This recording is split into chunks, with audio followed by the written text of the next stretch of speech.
Jadi gini, hari ini ya ini adalah Pak Kasana. Ya, kami adalah tim kuasa dari 6 terpidana. Ya, selain Sudirman, ya 6 terpidana. 6 terpidana ini kita sudah tahu jalan ceritanya kenapa kita hari ini mewakili Hadi, ya kan, untuk melaporkan Aibtu Rudiana yang sekarang Ibtu Rudiana. Kenapa kita laporkan mewakili Hadi? Setelah tim, ya, kami ini 120 orang, 126 orang tim, kan gitu kan? Kami rapat, gitu kan? Kami melihat untuk menegakkan tentang peristiwa sesungguhnya apa yang terjadi. Ya, menurut kami inilah satu-satunya jalan bahwa kami harus melaporkan supaya diperiksa, supaya peristiwa itu menjadi terang benderang, kita adu bukti dan juga kesaksian dan juga apa yang kami sampaikan, ya kan? Ya, kita lihat saja nanti bahwa kami kan hanya ingin menegakkan keadilan, ya. Bahwa di dalam peristiwa yang sesungguhnya terjadi, kenapa kita laporkan Rudiana? Ini kan peristiwanya terjadi sekali lagi supaya paham, ya. Bahwa itu adalah sesudah dinyatakan bahwa itu adalah kecelakaan oleh Polres Cirebon, bukan kota, ya, oleh Polres Cirebon, karena peristiwanya terjadi di Kabupaten Cirebon, bukan di kota. Aibtu Rudiana sendiri adalah unit narkoba dari Polresta Cirebon, ya. Itu perbatasan yang masuk wilayah kota Cirebon itu hanya SMP 11. Lewat ke situ sedikit itu sudah masuk wilayah jurisprudensinya Polres Kabupaten Cirebon, ya. Ketika dia melihat tanggal 28 29 dia ke Polsek Talun, dia melihat motor dan dia penasaran. Aibtu Rudiana ini melakukan penyelidikan sendiri karena dia seorang anggota polisi tapi bukan punya kewenangan untuk ke situ, kan gitu kan, menyidik. Lakukan sendiri, bahkan dalam kesaksian anggota penyidikan. Nanti kita uji aja lidik sendiri. Ya, itu ada kesaksian di bawah sumpah yang mengatakan begitu anggotanya. Kan gitu kan. Lalu dari peristiwa itu, ya kan, dia datang tanggal dari 29 30 dia melakukan penyidikan sendiri, tanggal 31 ya. 31 Agustus dia pukul 10 melakukan penyidikan dan pukul 14 dia bertemulah dengan saudara Aib dan Dede. Berdasarkan pengakuan dari Aib dan Dede inilah, ya kan, lalu sesudah mendapat informasi terjadi ada kejar-kejaran geng motor apa segala macam semua, dia tinggalkan nomor telepon kepada Aib dan Dede. Pukul 14, pukul 16 Aib menelpon Rudiana. Aibtu Rudiana bersama dengan teman-temannya kembali ke SMP 11 karena Aib menginformasikan bahwa yang orang-orang itu sedang berkumpul di depan SMP 11, kan gitu. Ditangkaplah, ada 8 orang yang ditangkap, diamankan atas keterangan dari informasi dari Aib. Dari 8 yang ditangkap itu, 1 akhirnya dilepaskan yang bernama Rinaldi, kan gitu. Ya, 1 lepas. 7 ini diperiksa sendiri. Bayangkan, ini yang kami pertanyakan. Diperiksa sendiri, ya kan, Aibtu Rudiana, walaupun dia seorang anggota polisi, harusnya ini bukan peristiwa tertangkap tangan menurut kami. Harusnya sesudah dia mendapat informasi itu dia informasikan ke siapa? Reskrim lah yang akan menyelidiki, kan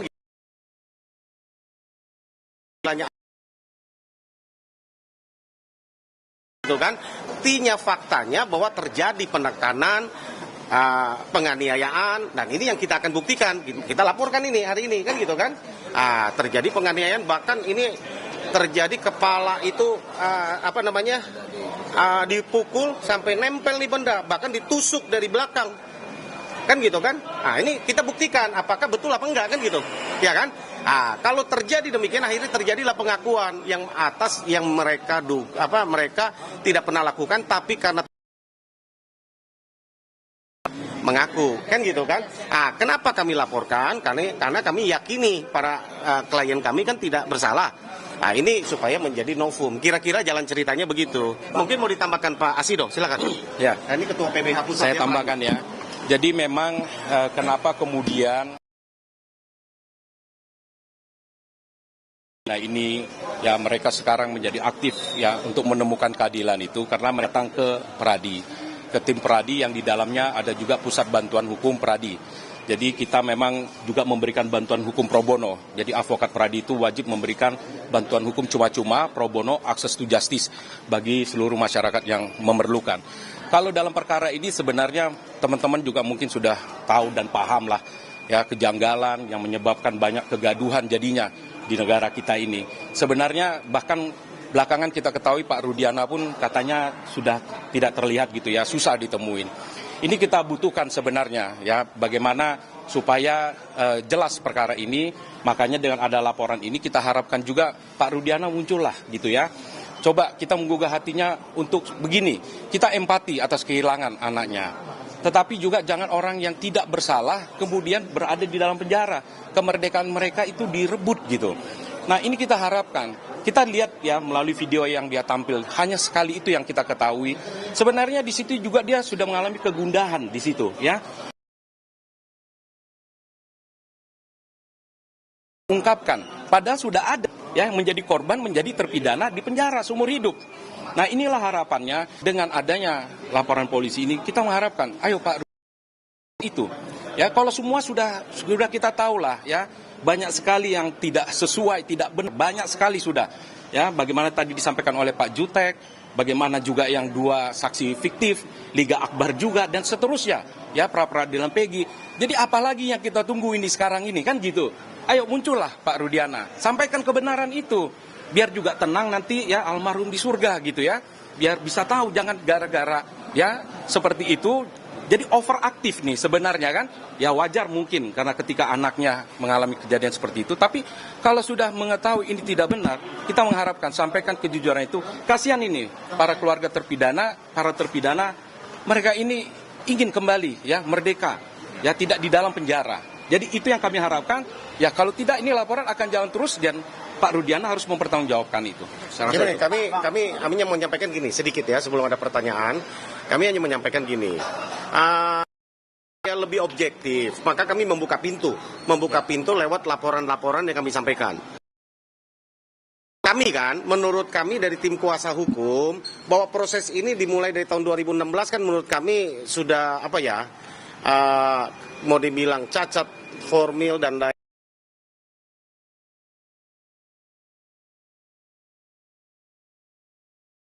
Secara faktanya inkrah, tapi kami membuka pintu dengan kami laporkan Pasren, Kavi, Dede, Aep, dan juga hari ini Rudiana, pintu masuk untuk penyidik untuk memulai satu proses yang baru. Kan gitu kan, satu proses yang baru, biarlah yang sudah inkrah itu kami akan tempuh yang namanya PK untuk menyelesaikannya. Karena itu apa namanya, itu kan proses hukum yang sudah inkrah kita harus hargai kan gitu kan. Biarlah kami selesaikan lewat situ. Sekali lagi kami tidak menyasar kepada institusi manapun, kita ingin mengoreksi. Kalau bila mana ada kekeliruan pada masa lalu hukum, ya mari kita koreksi sama-sama. Tidak kesalahan institusi secara polisi. Kepolisian tidak salah secara institusi. Ya kan, ini oknum, kan gitu kan, oknum yang mungkin salah prosedur, ya kan, ini tentu kita harus koreksi. Tapi hasil pekerjaan dari kepolisian penyidik saat itu sudah diterima P21.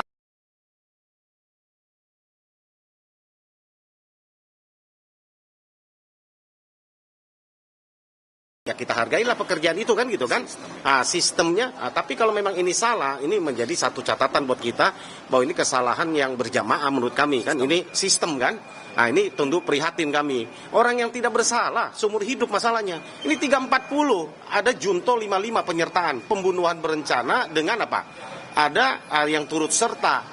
Persoalannya dari 8 orang, 1 dihukum 8 tahun. 8 tahun pun karena di bawah umur. 7 terpidana lain semuanya rata seumur hidup. Lah, buat kami penegak hukum dan praktisi hukum bingung gitu loh. Seharusnya yang paling berat itu adalah otak pelaku. Betul. Pelaku yang paling sadis, ya kan? Ini semua dipukul rata. Ini kan pertanyaan kami, di mana unsur keadilan yang kita ini kan? Ada apa pengadilan tahun 2016 itu?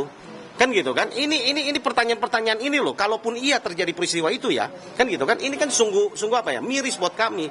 Mereka kalau tidak kita tolong, mereka akan sampai mati ada di mana? Penjara, karena tidak dapat remisi, tidak dapatkan keringanan apapun gitu loh kan gitu kan. Garasi mereka sudah pernah lakukan, walaupun oleh karena iba dari siapa? Dari petugas lapas mereka ikuti segala jalan karena kurang pengetahuan mereka. Itu pun mereka turuti kan gitu kan. Tapi ya itulah kemanusiaan, dan dalam penegakan hukum maka kami Pradi, ya tadi disampaikan Ketua PBH Pak Dr. Asido Huta Barat, ya kan, bahwa Pradi lewat PBH, kebetulan kami kejadiannya ada di Bandung, maka kami kebetulan bersama-sama dengan PBH, tim kuasa DPN, kita sama-sama kita menangani kasus ini, membantu para keluarga terpidana dan juga para terpidana. Itu rekan-rekan sekalian. Pak, kalau dari sepengetahuan tim kuasa hukum sendiri, apa sebenarnya motif dari si Pak Ibtu Rudiana ini akhirnya juga menyasar dari keluarga terpidana? Kami tidak paham ya motifnya apa ya. Kami kan nggak bisa ini kan gitu kan. Kami hanya mau serahkan saja kepada proses hukum yang berjalan. Tapi kami bisa maklumin lah sebagai orang tua tadi yang sampaikan Pak Dr. Asido ya. Kita bisa maklumin, tapi ya menurut kami kalau gara-gara hanya ingin emosi lalu menghukum akibat ada 7 orang 8 orang yang terhukum kan nggak benar kan gitu. Ya tentu kami simpati lah sebagai korban gitu. Apakah memang ini langsung menyasar atau sebenarnya sebelumnya ada hubungan dalam arti bahwa Nggak ada. Nggak tahu, kita dalam penyidikan kita belum tahu. Kita belum temukan. Itu aja. Makasih ya.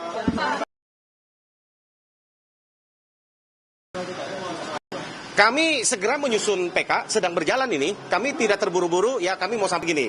Kami hanya kuasa hukum dari 6 terpidana. Ya, mengenai ada salah satu yang sudah mengajukan PK yang akan sidang tanggal 24 Juni.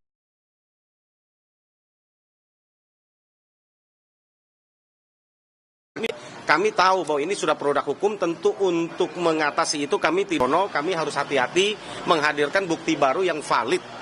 Kan gitu kan, kekeliruan hakim di mana, ada cara penerapan di mana, ada novum di mana yang diperbolehkan undang-undang untuk kami PK. Gitu ya. Jadi kami tidak buru-buru ya, gitu kan. Kami Bapak tadi nyebut kalau Bapak yakin anak Bapak nggak ngelakuin itu. Bapak yakin dari hal apa sih, Pak? Kenapa kok bisa merasa bahwa anak Bapak itu bukan pelaku? Dari kesaksian teman-temannya itu yang bersama-sama waktu malam itu bareng sama anak saya.